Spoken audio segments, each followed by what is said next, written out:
স্বাগত আরেকবার সিলেট স্টুডিও থেকে চ্যানেল এস সিলেট নিউজে। বিয়ানীবাজারে জমে উঠেছে নির্বাচনী প্রচারণা। পৌরসভা গঠনের পর এই প্রথম নির্বাচনে ৬ জন মেয়র পদপ্রার্থী, ৬৭ জন কমিশনার ও ৭ জন মহিলা কমিশনার প্রতিদ্বন্দ্বিতা করছেন। দলীয় প্রতীকে নির্বাচন হলেও এখানে ৩ জন স্বতন্ত্র প্রার্থী মেয়র পদে প্রতিদ্বন্দ্বিতা করছেন। নির্বাচনকে ঘিরে আলোচনা সমালোচনা এখন তুঙ্গে। এদিকে নির্বাচনের দিন যতই ঘনিয়ে আসছে, বর্তমান পৌর প্রশাসক ও আওয়ামী লীগ প্রার্থীর মধ্যে স্নায়ুযুদ্ধ বেড়েই চলছে। তারা একে অপরের বিরুদ্ধে অভিযোগের আঙুল তুলছেন। বিস্তারিত এম হাসানুল হক উজ্জ্বলের রিপোর্টে, ক্যামেরায় ছিলেন রুহেল আহমদ।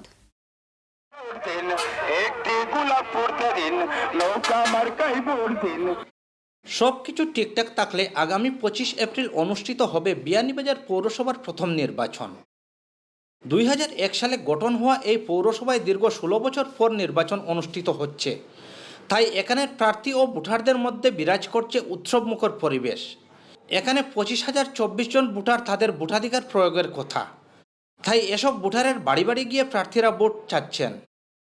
পৌরসভা নির্বাচনকে ঘিরে হিসেব নিকেশও শুরু করেছেন ভোটারগণ। আওয়ামী লীগ প্রার্থী অতীতের কথা স্মরণ করিয়ে দিয়ে ভবিষ্যতে বিয়ানীবাজারকে মডেল পৌরসভায় রূপান্তরের ঘোষণা দিচ্ছেন। বর্তমান প্রশাসকও অসমাপ্ত কাজকে সমাপ্ত করার জন্য ভোট প্রার্থনা করছেন। আমি বিয়ানীবাজার পৌরসভার সর্বস্তরের নাগরিক এবং ভোটারবৃন্দের কাছে আবেদন জানাচ্ছি যে আমার দল আওয়ামী লীগ আমাকে মনোনয়ন দিয়েছে, আমার মার্কা নৌকা, আমাকে সবাই দলমত নির্বিশেষে নৌকা প্রতীকে ভোট দেওয়ার আহ্বান জানাচ্ছি। পৌরবাসী আমারে মায়া করিয়া ভোট দেই না, আমি নির্বাচিত হই, তে আমি যে অসমাপ্ত যে উন্নয়নগুলা রয়েছে ওগুলা কর্ম পৌরবাসীরে আরও যতগুলা পৌরসভা থেকে যতগুলা সুযোগ সুবিধা পাওয়ার আমি অতগুলা দিব। এদিকে নির্বাচনী প্রচারণা চালাতে গিয়ে আওয়ামী লীগ প্রার্থী ও বর্তমান প্রশাসক এখন মুখোমুখি। আওয়ামী লীগ প্রার্থী অভিযোগ করে বলেছেন, পৌর প্রশাসক 16 বছর নির্বাচন আটকিয়ে পৌর নাগরিকদের অধিকার থেকে বঞ্চিত করার পাশাপাশি অনিয়ম দুর্নীতির মাধ্যমে নিজের আখের গুছিয়েছেন। তবে পৌর প্রশাসক এসব অভিযোগ অস্বীকার করে বলেছেন, দায়িত্ব পালনকালে তাকে নানাভাবে হয়রানি করা হয়েছে, ফলে পৌরবাসীর কাঙ্ক্ষিত উন্নয়ন বাধাগ্রস্ত হয়েছে। এই বর্তমান পৌর প্রশাসকের বিরুদ্ধে মন্ত্রণালয় থেকে অডিট এসেছিল। অডিটের মাধ্যমে তার ক্ষমতা কুক্ষিগত, ক্ষমতার অপব্যবহার, আর্থিক অনিয়ম এবং টাকা পয়সা লুটপাটের অভিযোগ পেয়ে 2012 সালে স্থানীয় সরকার মন্ত্রণালয় তাকে অপসারণ করেছিল। কিন্তু তারপরেও মামলা মোকদ্দমার মাধ্যমে তিনি এতদিন টিকে ছিলেন। বিভিন্ন বাড়িতে বিভিন্ন প্রচারণা চালার দুর্নীতি আত্মসাৎ, এটা তো জনগণে বিচার করবো। এটা তো জনগণের দেশে আমি কী হিসাবে চলছি, কী হিসাবে করছি।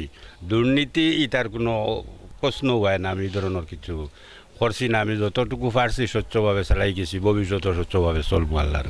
এখানে আওয়ামী লীগ, বিএনপি ও জাসদের প্রার্থী দলীয় প্রতীক নিয়ে নির্বাচন করলেও জামায়াত আওয়ামী লীগ প্রার্থী ও বর্তমান পৌর প্রশাসক স্বতন্ত্র প্রার্থী হিসাবে নির্বাচন করছেন।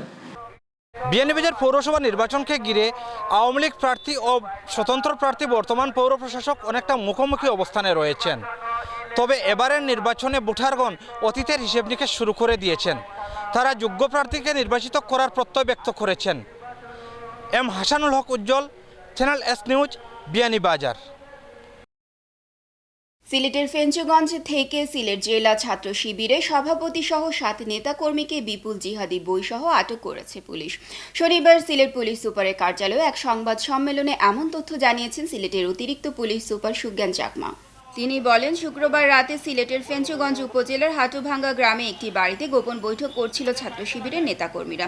এ সময় তাদের কাছে বিপুল পরিমাণ জিহাদি ও আত্মঘাতী বই এবং লিফলেট পাওয়া যায়। তাদের কাছে যে বইগুলো পাওয়া যায় তার মধ্যে আছে আত্মঘাতী বোমা হামলা কেন, কার স্বার্থে, জামায়াতে ইসলামী বাংলাদেশের গঠনতন্ত্র ও আল্লাহর পথে জিহাদ সহ আরও কিছু বই। এছাড়া কার স্বার্থে দেশবিরোধী প্রতিরক্ষা চুক্তি, দেশবাসী সাবধান শীর্ষক লিফলেট সহ বেশ কিছু সাংগঠনিক বই ও লিফলেট উদ্ধার করা হয়। এ বিষয়ে ফেঞ্চুগঞ্জ থানায় মামলা প্রক্রিয়াধীন আছে বলে জানান অতিরিক্ত পুলিশ সুপার। তারা জিজ্ঞাসাবাদে তথ্য দেন যে জেলা জামায়াতের রোকন নাজমা বেগমের বাড়িতে প্রচুর বিভিন্ন জেহাদি বই, বিশেষ করে দেখবেন আপনারা আত্মঘাতী বোমা হামলা কেন, কার স্বার্থে, তারপর কার স্বার্থে দেশবিরোধী প্রতিরক্ষা চুক্তি, দেশবাসী সাবধান সহ বিভিন্ন উস্কানিমূলক সরকার এবং রাষ্ট্রবিরোধী বিভিন্ন কাগজপত্র এবং বই জব্দ করা হয়। ছাতকে গত বছর বয়ে যাওয়া প্রলয়ঙ্কারী ঘূর্ণিঝড়ে চরমহল্লা ও দক্ষিণ খুরমা ইউনিয়নে ক্ষতিগ্রস্ত অসহায় মানুষদের আরও 11টি গৃহ নির্মাণ করে দিয়েছেন যুক্তরাজ্যে বসবাসরত আমরা ছাতকবাসী ইউকে। সংগঠনের প্রতিনিধি দলের সদস্যরা নতুন ঘরের ভিত্তিপ্রস্তর স্থাপন, উদ্বোধন ও চাবি হস্তান্তরকালে বলেন, ক্ষতিগ্রস্ত অসহায় মানুষের মাথা গোঁজার ঠাঁই করে দিয়ে তাদের মুখে হাসি ফোটানোর লক্ষ্যেই তাদের এই প্রচেষ্টা। আমাদের ছাতক প্রতিনিধি রাজউদ্দিনের পাঠানো তথ্য ও চিত্রে বিস্তারিত ডেস্ক রিপোর্টে। প্রলয়ঙ্করী ঘূর্ণিঝড়ে ছাতকের চরমহল্লা ও দক্ষিণ খুরমা ইউনিয়নের ক্ষতিগ্রস্ত অসহায় মানুষের জন্য আমরা ছাতকবাসী ইউকের অর্থায়নে 100টি গৃহ নির্মাণের প্রকল্প হাতে নেওয়া হয়। তারই ধারাবাহিকতায় বৃহস্পতিবার আমরা ছাতকবাসী ইউকের একটি প্রতিনিধি দল আরও 3টি ঘরের ভিত্তিপ্রস্তর স্থাপন করেন এবং 8টি ঘরের চাবি হস্তান্তর করেন। এই ঘরে অর্থায়ন করেন যুক্তরাজ্য প্রবাসী আলহাজ আব্দুল জলিল, আশরাফ তালুকদার, আরজদ আলী দিলা, আলী আসগর, মঞ্জু আহমদ, আজমল আলী, ইমামউদ্দিন হামিদ, শাহজাহান তালুকদার, রুহুল আমিন, উমর আলী, সুফি তালুকদার এবং ছাতক সুরমা যুব পরিষদ ইউকে। এর আগে প্রবাসীদের অর্থায়নে 18টি ঘর নির্মাণ করা হয়। প্রবাসীরা দুর্গত এলাকার ক্ষতিগ্রস্ত ঘরবাড়ি ঘুরে দেখেন ও মানুষের সাথে কথা বলেন এবং যেসব প্রবাসীরা ঘর নির্মাণের প্রতিশ্রুতি দিয়েছেন তাদেরকে যত তাড়াতাড়ি সম্ভব ঘরগুলো নির্মাণ করে দেওয়ার প্রতি আহ্বান জানান। যারা এই ঘোষিত কিছু অর্থ রয়েছে তাদেরকে এই ঘোষিত অর্থগুলো যাতে এই দ্রুত সময়ে সম্পাদন করার জন্য আমি অনুরোধ জানাচ্ছি। আমরা ছাতকবাসীর এই উদ্যোগকে অনুকরণীয় হিসেবে আখ্যায়িত করে প্রবাসীদের এই মহতী উদ্যোগটিকে সাধুবাদ জানিয়েছেন জনপ্রতিনিধিরা।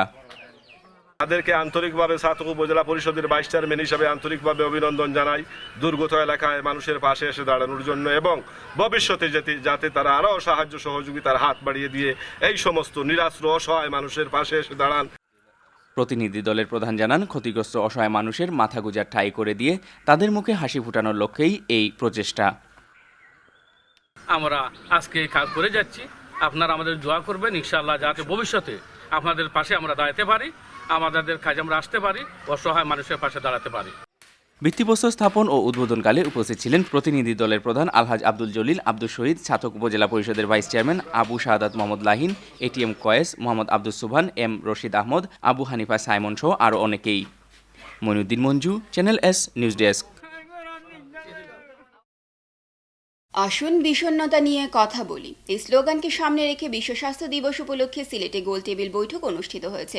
যুক্তরাজ্য ভিত্তিক সেবামূলক চ্যারিটি সংস্থা ক্যাপ ফাউন্ডেশন ইউকের উদ্যোগে মেন্টাল হেলথ অ্যান্ড উইবিং সেন্টারের সার্বিক সহযোগিতায় এই গোল টেবিল বৈঠক অনুষ্ঠিত হয়।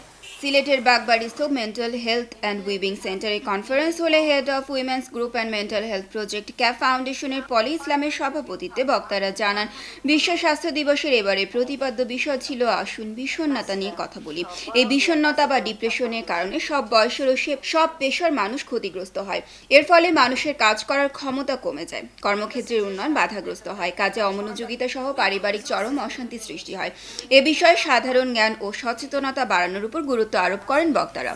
গোলটেবিল বৈঠকে উপস্থিত ছিলেন doctor RKS Royal, doctor Wali Tasruddin, সেন্টারের adviser Monira Rahman, cap foundation বাংলাদেশের কান্ট্রি ডিরেক্টর আব্দুল শহীদ মুহিত, উপদেষ্টা ব্যারিস্টার মইনুল ইসলাম, সিলেট কৃষি বিশ্ববিদ্যালয়ের রেজিস্ট্রার বদরুল ইসলাম শোয়েব, ঢাকা বিশ্ববিদ্যালয়ের শিক্ষক উম্মে কাউসার লতা, ব্যাংকার মোহাম্মদ এনামুর রহমান লস্কর, ক্যাপ ফাউন্ডেশনের অ্যাডভাইজার মুস্তাফিজুর রহমান চৌধুরী, যুক্তরাজ্য প্রবাসী আব্দুর রকিব, ক্যাপ ফাউন্ডেশনের প্রতিনিধি ফজল মাহবুব, দেলোয়ার হোসেন, সুজন চৌধুরী ও তামিম আহমদ সহ গোলটেবিল বৈঠকে বিভিন্ন প্রতিষ্ঠানের প্রধানগণ উপস্থিত ছিলেন।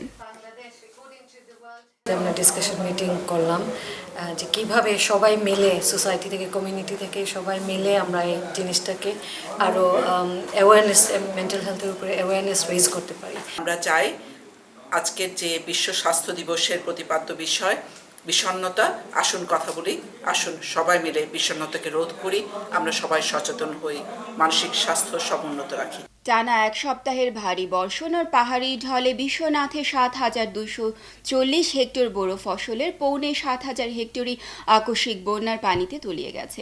ঝড়ে উপজেলার প্রায় 50টি ঘরবাড়ি, 2টি প্রাথমিক বিদ্যালয়ে টিনের চাল উড়ে গেছে। চৈত্রের আকস্মিক বন্যার কারণে তাৎক্ষণিকভাবে এক বৈঠকের মাধ্যমে উপজেলাকে দুর্যোগপূর্ণ উপজেলা ঘোষণা করেছে বিশ্বনাথ উপজেলা দুর্যোগ ব্যবস্থাপনা কমিটি।